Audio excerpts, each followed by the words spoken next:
नमस्कार, मैं हूं शरद द्विवेदी और हमारी विशेष प्रस्तुति हे प्रभु आनंद दाता, बहुत स्वागत है इसमें आपका। आज का जो विषय है वो भी बहुत आपको आनंद आएगा इस विषय में, क्योंकि इस विषय की जो सीमा रेखा है इसमें हम ज़रा सा भी स्टेप इन स्टेप आउट होते हैं तो हमारी स्थिति बड़ी भिन्न हो जाती है।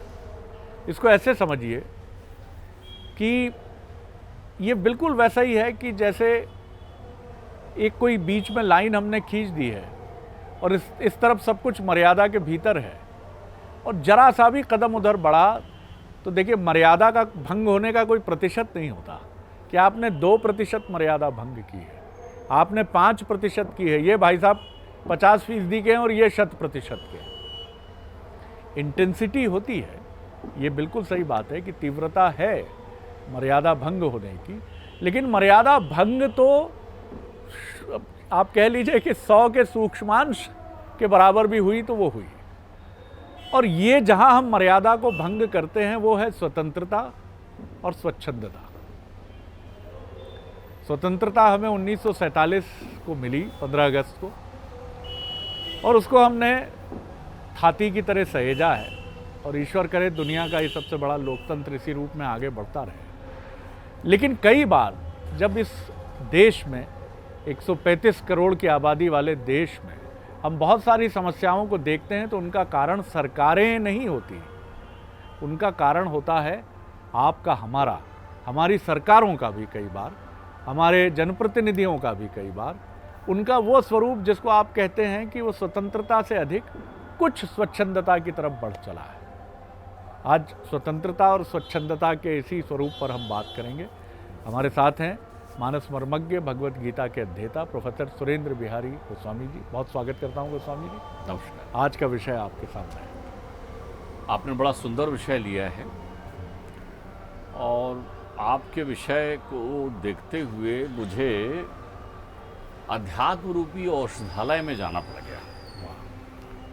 अध्यात्म रूपी औषधालय में भी आईसीयू होता है अंग्रेजी का, जहां म्रियमाणस्यों को रखा जाता है। अच्छा, म्रियमाणस्य मतलब वो होते हैं जो जानते हैं मर जाएंगे, फिर भी ऐसे कृत्य करते हैं जिससे उनकी मृत्यु सुनिश्चित होती चली जाए, जो अपनों प्राप्त आयु को स्वयं ही नष्ट करते चले जाते हैं। वो शब्द दोहराइए आप जो आपने। म्रियमाणस्य, अच्छा, मरण धर्मी जो व्यक्ति होता है। जैसे आपको डॉक्टर नहीं कहता कि आप 72 घंटे तक देखना पड़ेगा, फिर मालूम चलेगा कि ठीक होगा कि नहीं होगा। तो जिनका मन नकारात्मक की पराकाष्ठा से बाहर तक दूषित हो जाता है वो स्वच्छंद हो जाता है। जिनका मन नकारात्मकता और विषयों की पराकाष्ठा को पार कर जाता है वो स्वच्छंद हो जाता है। ध्यान रखिएगा, स्वच्छंद जो है बंधनकारी विषय है। बंध जाते हैं, जकड़ जाते हैं, उनको लगता है कि हम तो मनमानी करने बिल्कुल स्वतंत्र हो गए हैं, चाहे जो कुछ करें, परम स्वतंत्र ना सर पर कोई। लेकिन अगर वो आईने में देखें कभी ध्यान से तो वो चारों तरफ से जंजीरों और उससे जकड़े रहते हैं। यथा माशम यथा सुरा यथा क्षादि देवने यथा पुंसो वृष्णि यत स्त्रियाम निहन्यते ने मना। वो एक बहुत हारे हुए जुआरी होते हैं। अच्छा, दुनिया यदि एक चौसर का खेल बना लें तो उसमें लगातार हारने वाला जुआरी स्वच्छंद हो जाता है। दुनिया में जो कर्म के चौपर रखे हुए हैं, जहाँ परम प्रमादी होता है, परम बंधनकारी होता है। ध्यान रखिए, 2 शब्द आपने अभी उपयोग किया, एक स्वतंत्र शब्द का उपयोग किया। बहुत सारे लोग बोलचाल में समझते हैं स्वतंत्रता में बंधन है, स्वच्छंदता में मुक्ति है। स्वतंत्रता आपको एक सुंदर कच्चे धागे से बांधती है, बांधने शब्द की जगह मैं कहूँ जोड़ती है, जो संबंधों का निर्माण करती है, जो सृजनशील होती है। बहुत अच्छी बात। और स्वच्छंदता आपको बेड़ियों से जकड़ कर रख देती है, जो आपको बद्ध बना देती है। क्या बात है। स्वच्छंदता बेड़ियां हैं आपके जीवन में। किसकी बेड़ियां हैं? मन में बैठे हुए सारे रोगों की बेड़ियां। जितने प्रकार के रोग हैं लग चुके हैं। आप ध्यान रखिए, हमारे यहाँ देखिए स्वच्छंद कौन है? स्वच्छंद हमारे यहाँ पशु कहलाते हैं। अब आप ध्यान रख लीजिए, नर जो है वो मनुष्य जो है स्वतंत्र प्राणी है। क्योंकि उसके जीवन में जीने की एक कला है, एक आदर्श है, एक मर्यादा है, एक संस्कार है, एक संस्कृति है, एक सभ्यता है, एक स्वरूप है, एक आवरण है। इतनी सारी परिवेशगत व्यवस्थाएं हैं। पुरुष वो है जो उन फूलों को सूंघता है, देखता है, प्रकृति से प्रेम करते हुए घूमता है, लेकिन इसी प्रकृति में, इसी फूलों के बीच कभी शेर को आपने कोई फूल को सूंघते हुए नहीं कहा होगा कि आह क्या खुशबू है। स्वतंत्र पशु है, स्वच्छंद। स्वच्छंद। अब ध्यान रख लीजिए, पशु और नर यदि पशु हो जाए, पशुवत आचरण करने लग जाए, तो उसकी सदगति हुई या दुर्गति हुई? उसका विकास हुआ वो बहुत अच्छी स्थिति में या बहुत बुरी स्थिति में? जो लोग परम स्वतंत्र प्राणी हैं, स्वच्छंद प्राणी हैं, जो घोषित तौर पर स्वच्छंद प्राणी दिखते हैं कि अपने मन का करने वाला है, आप ध्यान रखिएगा, मैं आपको बहुत गहरी बात बता रहा हूँ। ऐसे स्वच्छंद प्राणी के पास आप जाएंगे तो आपको उसके शरीर से भी दुर्गंध आने की अनुभूति होने लगेगी, क्योंकि पशु के शरीर से भी दुर्गंध आती है और उसके शरीर से भी दुर्गंध आने लगेगी, क्योंकि वो निमित्ता के सारे चोले छोड़ चुका होता है ना। नहाना है, नहीं नहाना है, नहीं नहाना है, पीना है, सोना है, उठना है, बैठना है, जो करना है वो करना प्रक्रिया होती। स्वच्छंदता दंड का सहभागी होता है, स्वतंत्रता पुरस्कार की माला लेकर घूमती है। बड़ी सुंदर बात है सर, वाह। स्वच्छंद जो होगा उसके साथ दंड हमेशा चलते रहता है। अच्छा, आप ध्यान रखिए, स्वतंत्रता जो है वो शांति के आंगन में निवास करती है, वहां शांति होती है। स्वतंत्रता की परिभाषा जहां पूरी हो रही है वहां परम शांति, वहाँ हर स्वर चलते रहता है, वहाँ मोहक संगीत गूंजते रहता है, वहाँ बांसुरी की आवाज सुनाई पड़ते रहेगी, वहाँ मर्यादाओं का कानन होता है, बगीचा ही मर्यादा का होता है, वहाँ निष्कंटक आप आइए जाइए घूमिए, आपके जीवन में परम आनंद की अनुभूति होगी। लेकिन स्वच्छंदता उस जंगली वन की तरह होता है जहाँ चारों तरफ कांटे बिखरे होते हैं। स्वच्छंद व्यक्ति से मिलने का दुस्साहस भी करना जो है कांटों के चुभन में आना होता है। ध्यान रखिएगा, स्वतंत्रता संग है और स्वच्छंदता कुसंग है। स्वतंत्रता संग है। बहुत सारे लोग स्वतंत्रता का अर्थ ये समझते हैं, अरे साहब बड़े आप अनुशासित जीवन जीते हो। किसने कहा कि स्वतंत्र व्यक्ति अनुशासन में रहता है? स्वतंत्र व्यक्ति किसी के अनुशासन में नहीं रहता, स्वतंत्र व्यक्ति स्व अनुशासन में रहता है। उसके पास उसका अपना अनुशासन है। अब आप देखिए, स्वच्छंद कहेगा और मैं तो जो मर्जी, आपको देखिए स्वतंत्र व्यक्ति निसंकोच होता है। संकोच किसको होता है? संकोच होता है स्वच्छंद व्यक्ति को, जो दुराचरण के रास्ते पर है। जाओ ना, स्वच्छंद हो तो घूमो, उसको दिन का उजाला जो है वो भय उत्पन्न करता है। कोई देख लेगा, वो कितना हूं अपना स्वरूप बना के घूमे, लेकिन उसको अपनी निर्लज्जता का भान खुद होता है। जो अपनी नजर में खुद गिर जाता है वो स्वच्छंद होता है। दूसरों की सम्मान तो छोड़ दीजिए, वो स्वयं का ही सम्मान नहीं करता। अब वो ऐसा है कि चूंकि वो आईसीयू में है अध्यात्म के औषधालय में, तो ऐसे व्यक्ति का कोई चिकित्सा नहीं होती और ये मृमाणस बन जाता है। नर को होत पनैया, नर को होत पनैया और पशु को होत पनैया, पशु को क्षमा करें, पशु को होत पनैया, नर को कछु नहीं होए, और जो नर कछु करनी करे सो नर से नारायण होए। तो जो नारायण पथ का पथिक है वो स्वतंत्र होता है। स्वच्छंद, हमारे यहाँ स्वच्छंदता का अध्यात्मगत या वैदिक उदाहरण ले तो हमारे यहाँ असुरों को स्वच्छंद माना गया है। ठीक बात है जी। जिनका कोई विधान नहीं होता, जिनका कोई आधार नहीं होता, जिनके जीवन का कोई उद्देश्य नहीं होता, वो स्वच्छंद होता है। हमारे यहाँ असुरों को स्वच्छंद कहा गया, स्वच्छंद। लेकिन असुरों में भी स्वतंत्र शिरोमणि हुए हैं। प्रहलाद, विरोचन, बलि जैसे लोग हुए हैं जिनको जो है स्वतंत्रता का मोर मुकुट पहनाया गया है। तो आप ध्यान रखिए, सबसे जल्दी तप और व्रत में सफल होने की संभावना यदि किसी की होती है तो वो किसकी होती? स्वच्छंद। तो मैं ये सोच रहा हूँ कि जब गोस्वामी जी इतनी सुंदर तरीके से हमें ये सुना रहे हैं तो पीछे ये जो ध्वनि हम सुन रहे हैं, ऐसा लग रहा है मुझे करतल ध्वनि हो रही है, जैसे तालियां बज रही हैं। ये इस समय हम उल्लास के पर्व की तरफ, प्रकाश पर्व की तरफ बढ़ चले हैं। और पीछे ये ध्वनि जैसे ताली बजाकर कह रही हो, सत्य वचन महाराज, सत्य वचन। जी देखिए, मैं आपको एक बात और कहूँ, जी। इसमें बड़ा अच्छा चिंतन, आपने बहुत अच्छी यहाँ प्रसंगगत बात कही।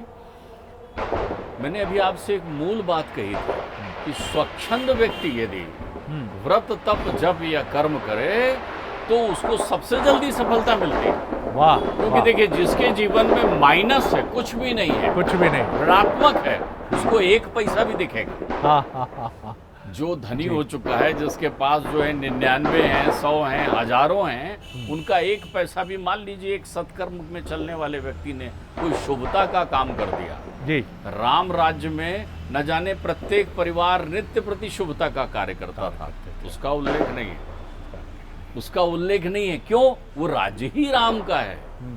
लेकिन यदि कोई एक ऐसा व्यक्ति शुभता का एक काम कर दे, कालनेमी बनकर जो दैत्य आया हुआ है, कालनेमी, उसने शुभता का ये काम किया कि रावण को बिठाकर कहने लगा कि भैया आप क्यों उनका विरोध कर रहे हैं, वो परमात्मा है, उन्होंने बिना सर का एक धनुष मुझे मारा था तो मैं इतनी देर गिर गया था। कुंभकर्ण को हम क्यों याद करते हैं? क्योंकि उसने जागते ही कहा था तुमने क्यों किया। क्यों किया? रावण की चर्चा शुभता में नहीं होती, क्योंकि यदि आपने 1% भी सत्कर्म की ओर कदम बढ़ाया, आप ध्यान रख लीजिए, यदि आपकी आदत हमेशा क्रोध करने की है, आप मनमर्जी वाले ऐसे हैं कि जब चाहे तब क्रोध करते हैं, और अगर आप किसी परिवेश में किसी को लाड़ करते हुए दिख जाएं तो पूरा घर उसकी चर्चा करता है, अच्छा आज भाई साहब ने जो है प्रेम से बात की, सारे लोग आपका गुणगान करने लगेंगे।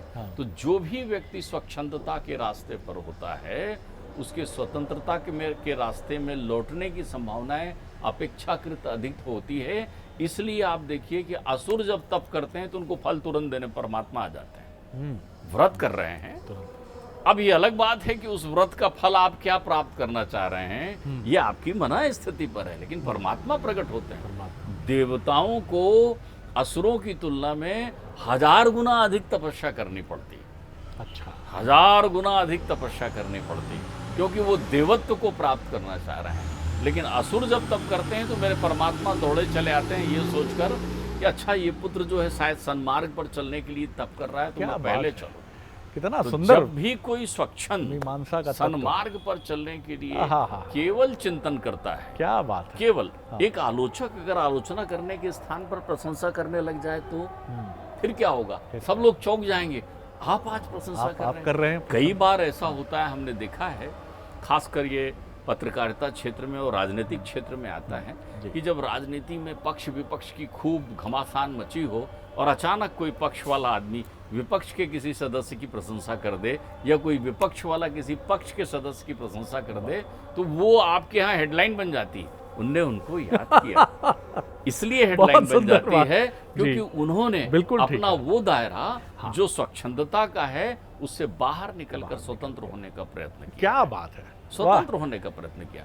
तो जब भी आप मनुष्यता की दिशा में चलते हैं तब आप स्वतंत्र होते हैं, और जब भी आप पशुता की दिशा में चलने लगते हैं तब आप स्वच्छंद होते हैं। इसलिए जो लोग, आप पाप पुण्य पर चिंतन करते हैं, हम लोगों ने कितनी बात की, ध्यान रख लीजिएगा, स्वतंत्रता से बड़ा पुण्य जनित कर्म कोई नहीं है।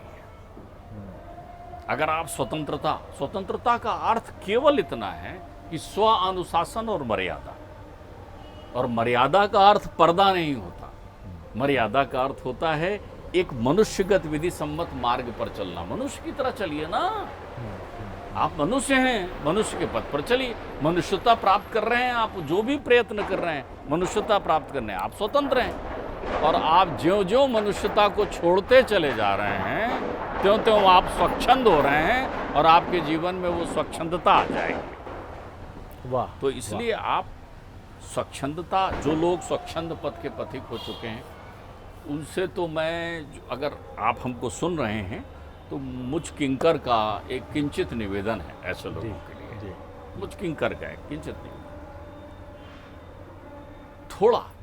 थोड़ा प्रयत्न करके अपने उस स्वच्छंदता के विरुद्ध कुछ ऐसा कदम बढ़ाइए जो स्वतंत्रता की दिशा की ओर जाता हो। भास भी देने का अगर आप प्रयत्न करते हैं, आप ध्यान रखिएगा, आप नित्य प्रति, आप नशा कर रहे हैं तो आप नित्य प्रति अपने अनुसार नशा करने हैं स्वतंत्र।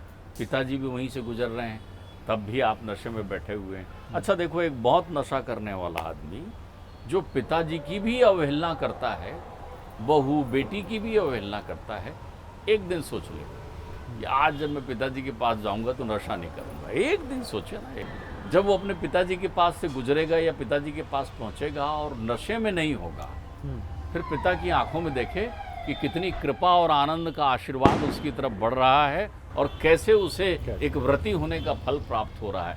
आज उसने अपनी इस प्रक्रिया को विरक्त करके न जाने कितने लोगों को आसक्त कर लिया है अपने प्रति।